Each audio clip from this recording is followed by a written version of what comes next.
We stepped out onto the manse front porch at 5 a.m. sharp, still dark. Tim was taking us to that little nearby airfield to meet the plane my dad had found for us. We piled in Tim's car with our backpacks and our clean clothes, barely awake. Tim had been up for an hour. I guess that's a farmer thing, getting up early. Tim was the first to spot the van backed in at the end of their long gravel drive. The hood was up, and a flashlight followed the actions of someone working on the engine. Tim stopped to help. He glanced at me and shrugged like there was no other option. He opened the door, and as his second foot landed, there was a pop, and Tim fell back, shaking and clenching. The dome light glinted off two thin wires anchored in his chest, until a guy dropped on top of him, handcuffed him, and injected him with something. A second later, a gun was in my face. I lurched into my door and my hands hit the ceiling. He had on these weird black boots, disguised to look like dress shoes below the hem of his pants. I got a really good look at them as he slid into the driver's seat. He never closed the door. He needed the light. 2 more stun guns were taped to his black jacket, and he wore a classic black ski mask. He killed the engine and put the keys in his jacket pocket. I heard Tim moaning out there. "How much do you weigh?"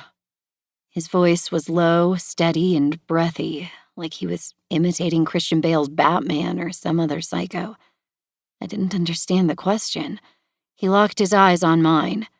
He had amazing eyes, memorable eyes, blue on the edges, green in the middle, with perfect symmetry. He tapped one of the stun guns. "Maddie, it can be hard or easy." 76 pounds! Spencer shouted from the back seat. Tim's moaning stopped, and the gravel crunched. "Good boy. Now you." 138. "Good," he said and tossed a small leather case in my lap. "Open it. Blue for Spencer, green for you." As I unzipped the case, Tim's red, shocked face rose just above the floor. The man saw me glance past him, and without taking his eyes off me, kicked Tim back to the ground like so much dead weight. The case had 6 syringes in it with different colored tape, each one with less drug in it. "You do Spencer." I must have shaken my head a little. "It just puts you to sleep until we get where we're going." "Where are we going?" I asked. "Hawaii." This is all fake.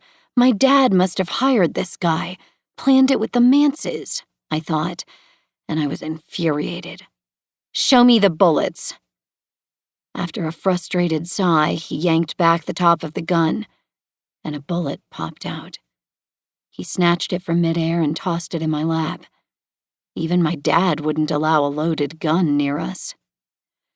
10 more just like it," he said, reloading it. "Spencer, to go to Hawaii, your sister needs to give you a shot in your leg.